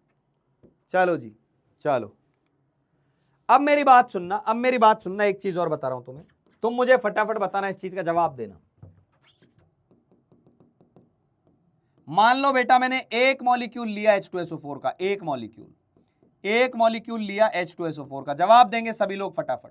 इसमें कितने हाइड्रोजन है, कितने सल्फर है और कितने ऑक्सीजन है, मेरे को फटाफट चाहिए। यहां से आपका न्यूमेरिकल वाला पार्ट चालू हो गया है। जिसको ये वाली स्लाइड समझ में आ गई वो अगले क्वेश्चन धड़ाधड़ खत्म करेगा। क्वेश्चंस दूंगा इसके बाद बहुत सारे, कितने आएंगे ये लिख दो। इसके बाद एक चीज और लिख देना कि मान लो मैंने यहाँ 5 मॉलिक्यूल ले लिए होते H2SO4 के 5, तो हाइड्रोजन कितना आता, सल्फर कितना आता, ऑक्सीजन कितना आता, ठीक है। अच्छा टोटल एटॉमिसिटी भी लिख देना, टोटल एटॉमिसिटी यहां कितनी आती। चलो तुम तो यही बता दो, हाइड्रोजन सल्फर ऑक्सीजन कितने आते। फिर मैंने बोला एक मॉलिक्यूल लिया मैंने किसका, एक मॉलिक्यूल लिया मैंने, ध्यान से सुनेंगे, यहां से एक फॉर्मूला बनाना चाह रहा हूं मैं। एक मॉलिक्यूल लिया मैंने किसका, C6H12O6 का, कार्बन कितना होगा, हाइड्रोजन कितना होगा, ऑक्सीजन कितना होगा, इनका जवाब दें। फिर मैंने क्या किया, 7 मॉलिक्यूल ले लिए, 7 मॉलिक्यूल ले लिए। अगले एग्जांपल में 7 मॉलिक्यूल्स ले लिए C6H12O6 के, 7 मॉलिक्यूल्स लिए किसके, C6H12O6 के। तो बताएंगे इसके अंदर कार्बन कितना होगा, हाइड्रोजन कितना होगा, ऑक्सीजन कितना होगा, फटाफट आंसर दो। तो बड़ा आसान है सर, बहुत आसान है, बहुत आसान। कैसे है बहुत आसान कि सर यहां 2 तो ये हो जाएंगे, 1 ही हो जाएगा, 4 ही हो जाएगा, 2 1 4 हो जाएंगे। ठीक है ठीक है, अब फटाफट जवाब देंगे, ये कितने आएंगे सेकंड। अच्छा तुम लोग जो जवाब दे रहे हो ना वो ऐसे जवाब दे दो, सर 1 का आंसर ये है, 2 का आंसर ये है, और 3 का आंसर ये है, और 4th का आंसर ये है। आंसर नंबर के साथ दे दो, 1 2 3 4, 1 2 3 4। बहुत बढ़िया। अब आप जो लिख रहे हो ये 10 5 20, किसी ने आंसर दिया सर ये 10 होगा, ये 5 होगा, ये 20 होगा। ये कैसे दिया यार, ये एक सिंपल सा कॉमन सेंस यूज किया ना, कोई फॉर्मूला तो बना देंगे हम उसको फॉर्मूला, लेकिन है तो कॉमन सेंस ना कि सर एक मॉलिक्यूल के अंदर 2 हैं तो 5 मॉलिक्यूल में 10 हो जाएंगे, एक मॉलिक्यूल में 1 सल्फर है तो 5 मॉलिक्यूल में 5 सल्फर होंगे, एक मॉलिक्यूल में 4 ऑक्सीजन है 5 में 20 होंगे। क्या मैं यहां से एक बात लिख सकता हूं, क्या यहां से मैं क्या एक बात लिख सकता हूं क्या कि नंबर ऑफ एटम्स जो आ रहे हैं ना, नंबर ऑफ एटम्स, फॉर्मूला बन गया ये, नंबर ऑफ एटम जो आते हैं, जिस भी एटम की हम बात करें वो क्या आ जाएंगे, number of molecule into atomicity of that atom, into atomicity of that atom, atomicity of that atom.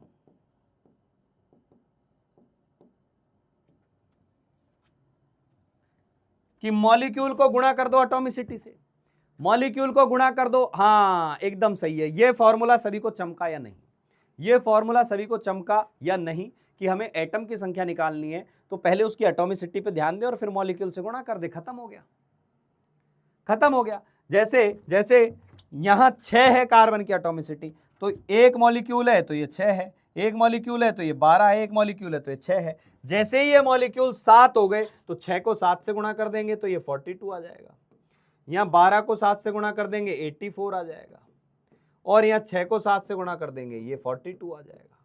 ये चमका या नहीं, चमक गया एकदम मक्खन, एकदम मक्खन। बहुत बढ़िया, बच्चों के धड़ाधड़ आंसर आ गए हैं।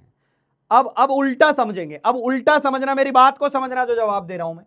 मुझे नहीं पता यहां कितने मॉलिक्यूल हैं H2SO4 के, मुझे नहीं पता कितने X मॉलिक्यूल ले लिए मैंने H2SO4 के, X मॉलिक्यूल ले लिए H2SO4 के, ध्यान से समझना, मुझे नहीं पता कितना है वो X, या मैं इसको रैंडम ही बोल देता हूं, मुझे नहीं पता। यहां H2SO4 का एक कलेक्शन है मेरे पास, कलेक्शन ऑफ H2SO4 रखा है, मुझे नहीं पता ये 5 मॉलिक्यूल है, 10 है कि 20 है, कुछ नहीं पता। लेकिन मुझे इसमें एक बात पता है, मुझे इसमें एक बात पता है कि यहां नंबर ऑफ ऑक्सीजन एटम जो आ रहे हैं, नंबर ऑफ ऑक्सीजन के जो एटम आ रहे हैं वो आ रहे हैं मेरे पास, वो आ रहे हैं मेरे पास 32। इसके अंदर 32 ऑक्सीजन है, 32 ऑक्सीजन है। तो उसने बोला बताओ सल्फर कितने होंगे, सल्फर कितने होंगे, हाइड्रोजन कितने होंगे, number of molecule of H2SO4 कितने रहे होंगे। फटाफट जवाब दो, फटाफट चाहिए मुझे जवाब।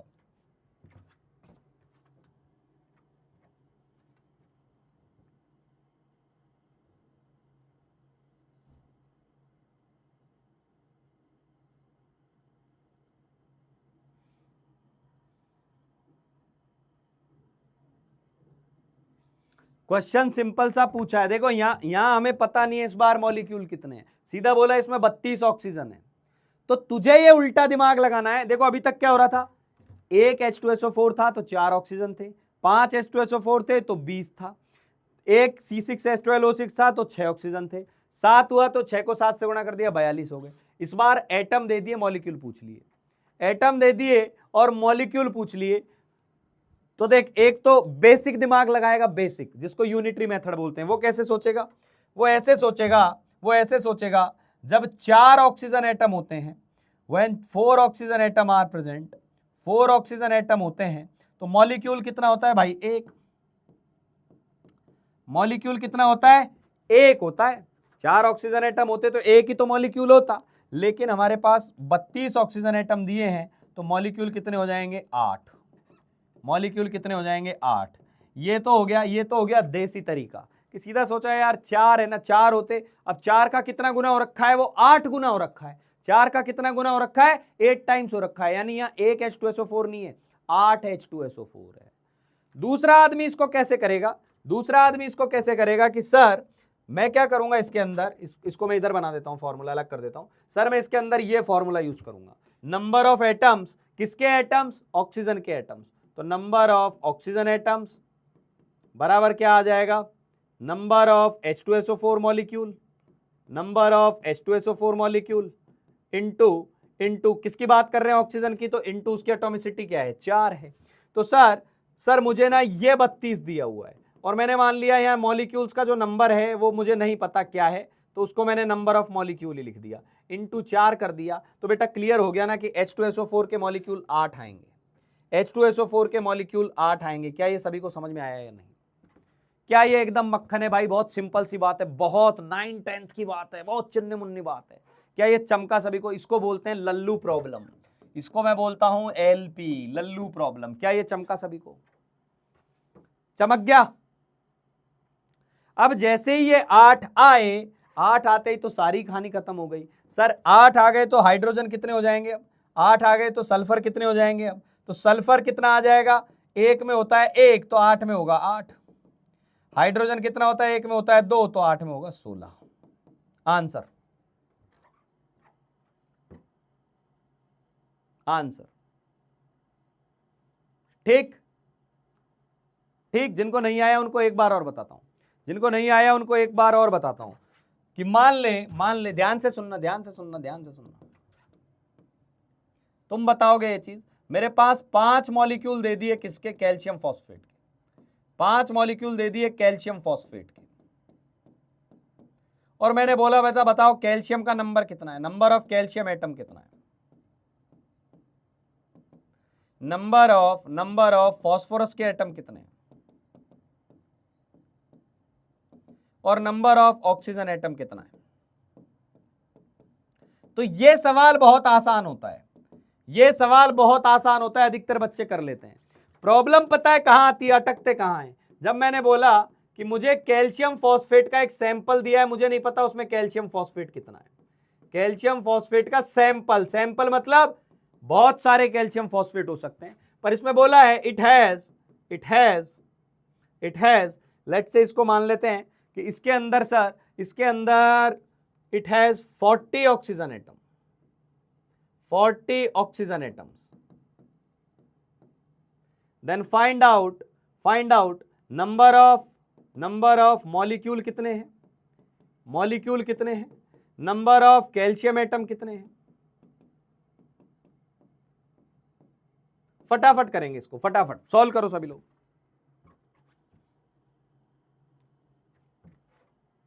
हाँ बेटा यार ऐसे रटना नहीं है, कोई बोल रहा है ऑक्सीजन की एटॉमिसिटी 2 होती है ना, बस रट लिया, कर दी पागलपंती की बात, वो वैलेंसी होती है पगले, एटॉमिसिटी मतलब कितने एटम्स हैं। यहां ऑक्सीजन की एटॉमिसिटी 4 है, यहां ऑक्सीजन की एटॉमिसिटी 6 है, यहां ऑक्सीजन की एटॉमिसिटी 4 है, यहां ऑक्सीजन की एटॉमिसिटी अपन देखेंगे 8 है। वो वैलेंसी होती है जो तेरे दिमाग में बैठी हुई, एटॉमिसिटी एटम्स की संख्या।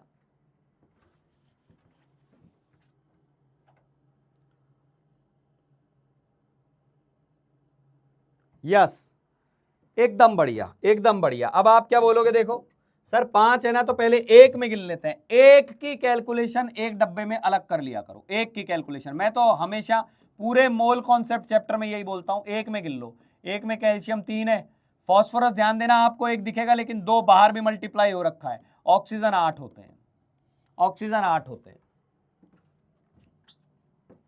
ठीक है, ऑक्सीजन 8 होते हैं, यस ऑक्सीजन 8 होते हैं, 8। तो अब बताओ कैल्शियम कितना होगा, सर 1 में इतना है ना, तो 3 × 5 हो जाएगा, ये 15 हो जाएगा।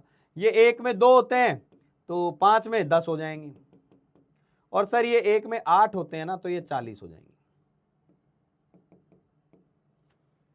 40 हो जाएंगे। समझ गए बात, समझ गए बात? ये चमका। अब सवाल उल्टा दे दिया, अब सवाल उल्टा दे दिया कि इसमें ऑक्सीजन 40 है, ऑक्सीजन 40 है तो कहानी कैलकुलेट करो। तो पहले मॉलिक्यूल बताओ कितने होंगे।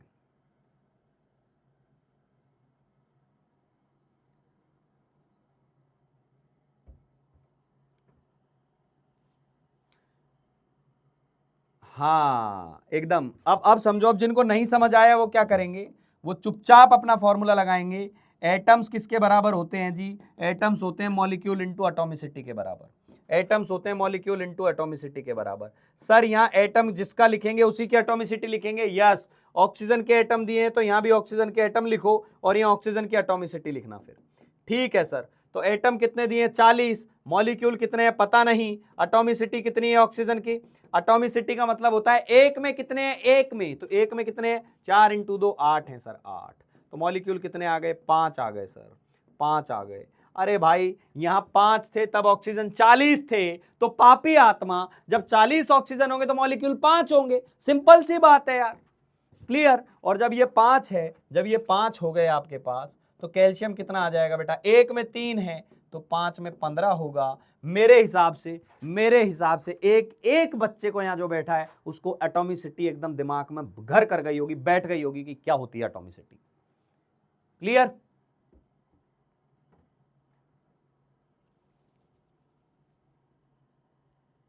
पक्का, बहुत बढ़िया। चलो सवाल सॉल्व करेंगे सभी लोग, सवाल सॉल्व करेंगे। आपके पास चारों ऑप्शन है, मैं पोल क्रिएट करवाता हूं, क्रिएट द पोल भाई, पोल क्रिएट करवा रहे हैं। और आंसर, ये पोल आएगा आपके अंदर चैट बॉक्स में, उसमें आंसर भरना एकदम एक्टिवली। देखो जब भी सवाल आता है, मैंने क्या बोला, हमेशा एकदम होता है ना कि इंसान का दिमाग कहीं भी चल रहा हो, सवाल देखते ही एकदम IITN वाला दिमाग आ जाना चाहिए कि अब फटाफट सॉल्व करना है, जवाब देना है। सॉल्व करें। कितने टोटल प्रेजेंट होंगे 5 मॉलिक्यूल ऑफ फेरिक ऑक्सलेट के अंदर, फटाफट सॉल्व करें भाई। पोल आ रहा है आपके सामने, क्रिएट हो गया है, सॉल्व कीजिए।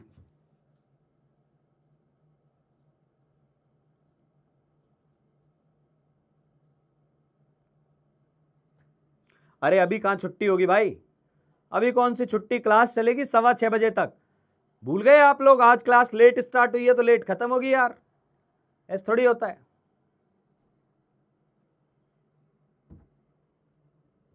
एक बात बताऊं आपको, अपना मोटिवेशन बहुत स्ट्रांग रखो यार। मतलब आज तो अपनी पहली क्लास है केमिस्ट्री की, आप छुट्टी की बात करने लग गए। मैं क्या बोल रहा हूं, एम मत भूलो, एम इज IIT।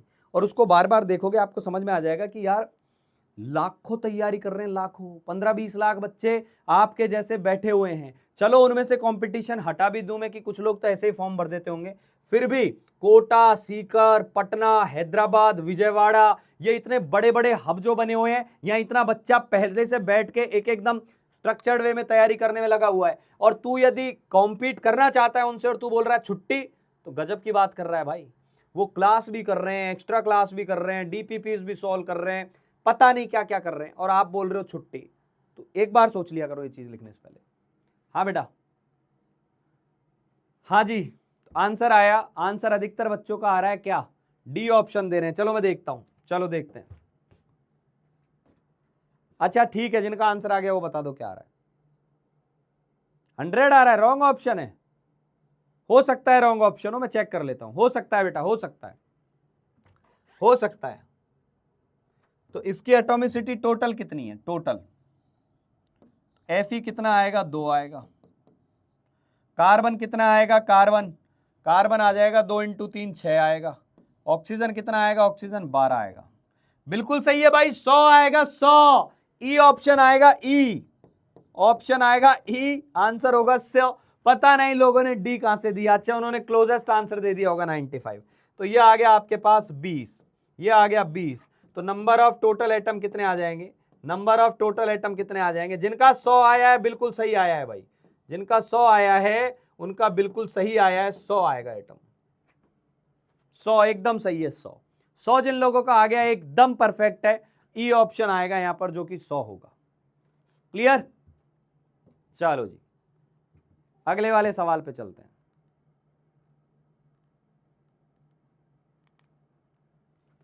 चलो 28 ऑक्सीजन दिए हुए हैं यहां पर, 28 ऑक्सीजन दिए हुए हैं, तो बताओ सल्फर कितने होंगे इसमें। इसमें बोला एक सैंपल है ओलियम, ओलियम होता है एक H2SO7, ओलियम नाम की एक चीज होती है, पढ़ेंगे ये भी, उसके बारे में भी एक विशेष कहानी है, आएगी पूरी आगे जब केमिस्ट्री पढ़ेंगे। अभी के लिए एटम गिन रहे हैं, एटम। तो बोल रहा है इसमें 28 ऑक्सीजन आ रहे हैं, तो बताओ सल्फर कितने होंगे? वापस से हाँ आंसर चाहिए भाई, ABCD में आंसर दो।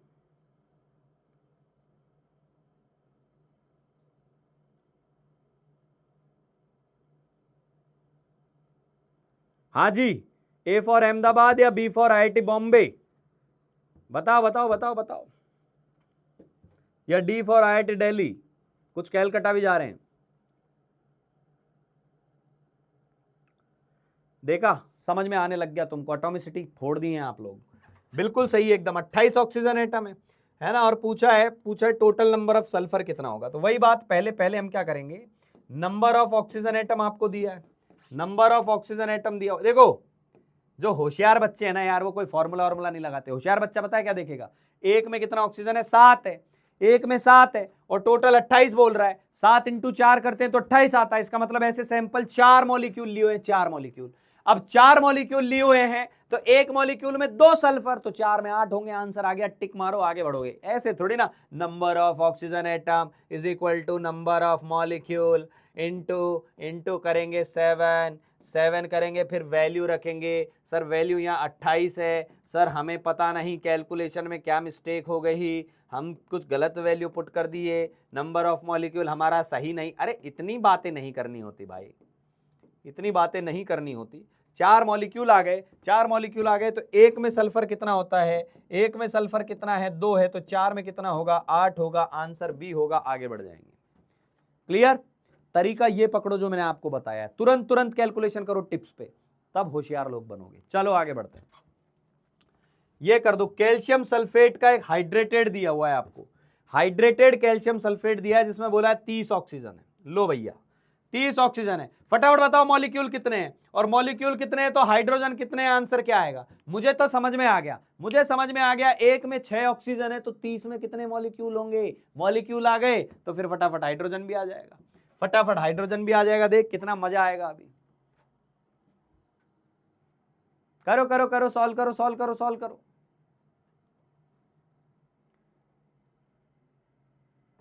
सॉल्व करो।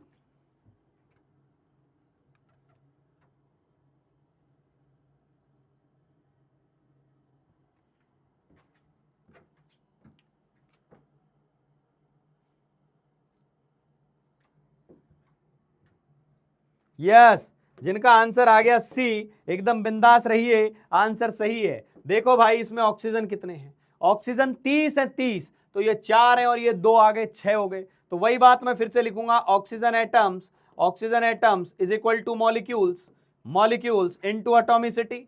एटॉमिसिटी कितनी आ गई ऑक्सीजन की? 4। और भाइयों इसको एक मत गिन लेना, 2 हैं, 2 से गुणा हो रखा है वो, तो ये 6 है। तो यहां से ये मैंने लिखा 30, तो मॉलिक्यूल आ गए 5, मॉलिक्यूल आ गए 5। तो अब तो तुम इनकी बैंड बजा दोगे, मॉलिक्यूल 5 आ गए तो आप सब कुछ निकाल सकते हैं। 5 मॉलिक्यूल आ गए। अब आपसे क्या पूछा है, आपसे पूछा है हाइड्रोजन कितना है। एक में हाइड्रोजन कितना है, 4 है सर, तो 5 में हाइड्रोजन कितने हो जाएंगे, 5 × 4 20 हो जाएंगे सर, 20 हो जाएंगे। आंसर सी आ जाएगा, आगे बढ़ जाएंगे। आया मजा?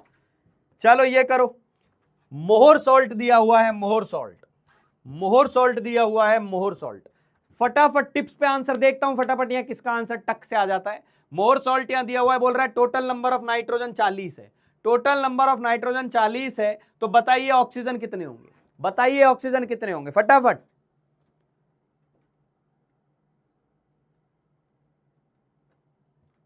एक पूछ रहा है क्या 1.0 में भी सेम क्वेश्चन थे क्या? हाँ बेटा यही क्वेश्चन रहे होंगे 1.0 में भी, क्योंकि हम सेम ही पढ़ा रहे हैं। अलग क्यों पढ़ाएंगे यार, वहां भी बेसिक से उठाया था, एडवांस तक लेके गए थे, और 1.0 वालों को पता होगा किस लेवल के सवाल किए हैं लास्ट में जाके। तो यहां भी वही होने वाला है, सिमिलर ही होंगे, इक्के दुक्के कुछ क्वेश्चन अलग ले लिए हो तो कोई दिक्कत नहीं, कॉन्सेप्ट वही रहने वाला है।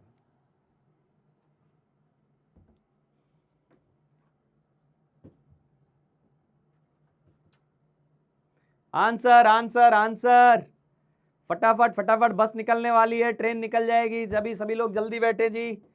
हाँ चलो देखो, नाइट्रोजन इसमें कितने हैं, नाइट्रोजन कितने हैं, ध्यान देना, 1 × 2, 2 नाइट्रोजन है, 2 पूरे में 2 नाइट्रोजन है। वो बोल रहा है टोटल नाइट्रोजन 40 है, मॉलिक्यूल कितने रहे होंगे, एक में 2 हैं और नाइट्रोजन 40 है, तो पक्का मॉलिक्यूल 20 रहे होंगे। 20 मॉलिक्यूल रहे होंगे तो ऑक्सीजन कितने हैं, अब ऑक्सीजन गिनो, ऑक्सीजन कितने हैं, 4 × 2 8 यहाँ है और 6 यहाँ है, 14 है, 14 ऑक्सीजन है। 280 आंसर आएगा जी, 280। जिनने 280 दे दिया बॉम्बे जा रहे हैं वो लोग। चलो ठीक है, हाँ मजाक वाली बात है, आईआईटी का भी ये सवाल इस तरीके से नहीं पूछेगा, तो आप क्यों करा रहे हैं सर? अरे ये सवाल आगे जो आईआईटी पूछेगा ना उनमें बीच बीच में काम आते हैं, तो हमारी प्रैक्टिस इतनी स्ट्रांग होनी चाहिए कि इनको तो टिप्स पे कर ले जाए। क्लियर? तो यहां देख नाइट्रोजन कितने, नाइट्रोजन आ गए 2, लेकिन उसने बोला नाइट्रोजन आपके पास 40 है, नाइट्रोजन 40 है, तो आपको क्या लिखना है, 40 आ गए नाइट्रोजन के एटम्स, और मॉलिक्यूल जो भी आएगा इंटू 2 करेंगे तो ये 40 आ गया, तो मॉलिक्यूल कितने आ गए, 20 आ गए। मॉलिक्यूल कितने आ गए भाई, 20 आ गए। मॉलिक्यूल 20 आ गए, मॉलिक्यूल 20 आ गए, तो अब तो सब कुछ निकाल सकते हैं। एक मॉलिक्यूल में 14 ऑक्सीजन है, तो 20 में कितने होंगे, 14 × 20 होंगे सर, 280 होंगे। आंसर आ गया, खत्म हो गया। आगे बढ़ा जाए, बहुत बढ़िया। हाँ जी, ये सवाल आपको घर के लिए देता हूं, ये सवाल आपको घर के लिए देता हूं, कर लेना, बहुत आसान है, घर के लिए दिया है ये, कर लेना, इसको कर लेना। कुल मिलाकर मेरा पर्पस था एटॉमिसिटी से रिलेटेड चीजें समझाना। आई होप समझ में आ गई एटॉमिसिटी का यूज क्या है। और अभी तो नॉर्मल कैलकुलेशन है, आगे हम मोल पढ़ेंगे, वहां मोल में भी ये सेम चीजें काम आने वाली है। क्लियर? चलो अब आते हैं सब एटॉमिक पार्टिकल पर, अब आते हैं बेटा सब एटॉमिक पार्टिकल पर। पुनीत कुमार ने एकदम दिल दुखा दिया, बोल रहा है सर कुछ समझ नहीं आ रहा। पुनीत कुमार कुछ मत बोलो यार, अभी तो मैंने पढ़ाई एटॉमिसिटी, उसमें बोल रहे हो कुछ समझ नहीं आ रहा। क्या समझ नहीं आया उसको वापस बोल, क्या समझ नहीं आया वो बताओ। ये इतनी जनता बैठी, अच्छा भाई कितने लोगों को एटॉमिसिटी मक्खन हो गया, एक बार चैट में मक्खन लिख दो। पुनीत कुमार को समझ में आ जाना चाहिए कि पुनीत कुमार ने पक्का लेक्चर को ढंग से नहीं सुना। कितने लोग को मक्खन हो गया, एटॉमिसिटी का नाम लिख के लिख दो, एटॉमिसिटी मक्खन। एक बार चैट रिफ्रेश कर देना भाई।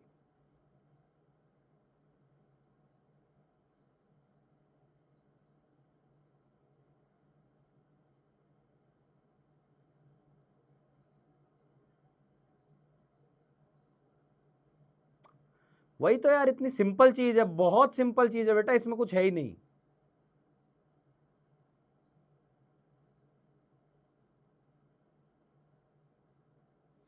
पता नहीं, जिनको नहीं समझ में आया वो एक बार पूरा लेक्चर सुनेंगे और मेरे को पक्का एक बार मैसेज करेंगे कि यस सर अब समझ में आ गया। ये करना जरूर, नहीं किया तो फिर ये समझ में नहीं आएगा, तो आगे की चीजें अटकती रह जाएंगी फिर। क्लियर? हाँ, क्योंकि बहुत सिंपल चीज है बेटा, बहुत सिंपल है। मैंने तो 5-10 एग्जाम्पल करवाए हैं। लोग पढ़ाने वाले एक लाइन को पढ़ाते हैं और ये मान लेते हैं कि इनको समझ में आ गया और आगे बढ़ जाते हैं। हाँ चलो, एक लिख दे रहा है मक्खन, तो यही सर एटॉमिसिटी रसमलाई। ठीक है,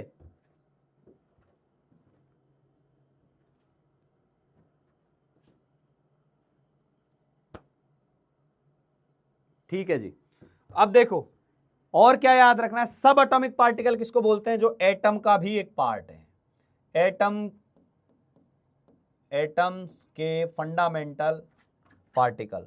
एटम के अंदर भी जो पार्टिकल्स है ना, पार्टिकल्स ऑफ एटम, एटम जिनसे मिलकर बना हुआ है वो हो जाएगा सब एटॉमिक पार्टिकल। कौन कौन होते हैं सब एटॉमिक, प्रोटॉन, न्यूट्रॉन, इलेक्ट्रॉन। तो ये इंफॉर्मेशन जो इस स्लाइड पे लिख के जा रहा हूं तुझे एकदम याद होनी चाहिए, उतर जानी चाहिए तेरे दिमाग में।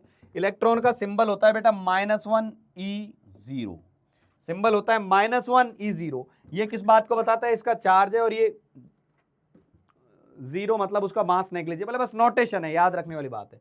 मास क्या होता है, 9.1 × 10⁻³ kg। कल जब आऊंगा आते ही पूछूंगा और याद होने चाहिए। कल का मतलब अगले लेक्चर में जब भी आऊंगा आते ही यहीं से पूछूंगा, चैट बॉक्स में किसी का भी नाम लेके पूछना चालू कर दूंगा, याद होना चाहिए डेटा। चार्ज क्या होता है, माइनस का चार्ज होता है 1.6 × 10⁻⁻19 कूलम। मेरे हिसाब से याद होगा। हमने एक ब्रिज कोर्स भी लॉन्च किया था यूट्यूब के ऊपर, वहां ये सारी चीजें बहुत डिटेल में 3 घंटे के लेक्चर में बड़े प्यार से समझाई थी। क्लियर? यस। इसके बाद प्रोटॉन। प्रोटॉन क्या होता है बेटा, प्रोटॉन को बोलते हैं अपन, प्रोटॉन को या तो पी बोल देते हैं, पी, प्रोटॉन को बोल देते हैं पी, या इसको बोलते हैं 1H1 प्लस।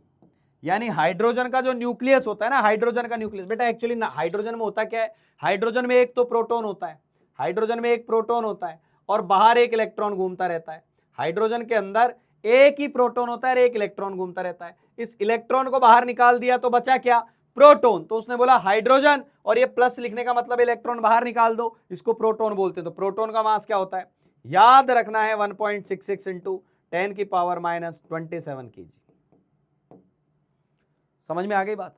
वैसे तो एक ईमानदारी से तुम्हें डेटा बताता हूं, ईमानदारी वाला डेटा बताता हूं।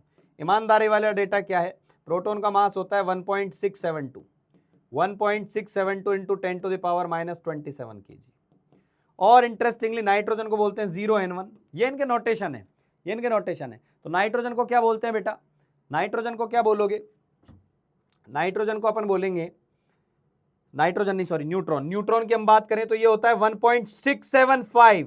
ध्यान देना बच्चों को, ये तो लगता है कि प्रोटॉन और न्यूट्रॉन का मास एग्जैक्टली सेम है, एग्जैक्टली सेम नहीं है, ऑलमोस्ट सेम है, ऑलमोस्ट सेम। मतलब कोई सच में पूछे कि कौन ज्यादा भारी है, पूछ ही ले, तो ध्यान रखना न्यूट्रॉन थोड़ा सा प्रोटॉन से बड़ा है, थोड़ा सा। कितना, ये 0.672 है, ये 0.675 है, लेकिन इधर की पावर सब कुछ सेम है। क्लियर? इसलिए बोलते हैं प्रोटॉन न्यूट्रॉन ऑलमोस्ट बराबर होते हैं, और इलेक्ट्रॉन इनसे बहुत बहुत बहुत हल्का होता है। देख कितना हल्का होता है, समझ में आ गई बात?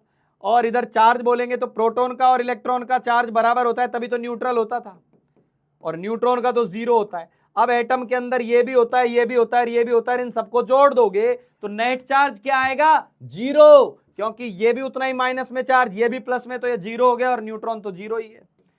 चमका या नहीं, चमका या नहीं बेटा? सब एटॉमिक पार्टिकल कितने लोगों को एकदम मक्खन हो गए?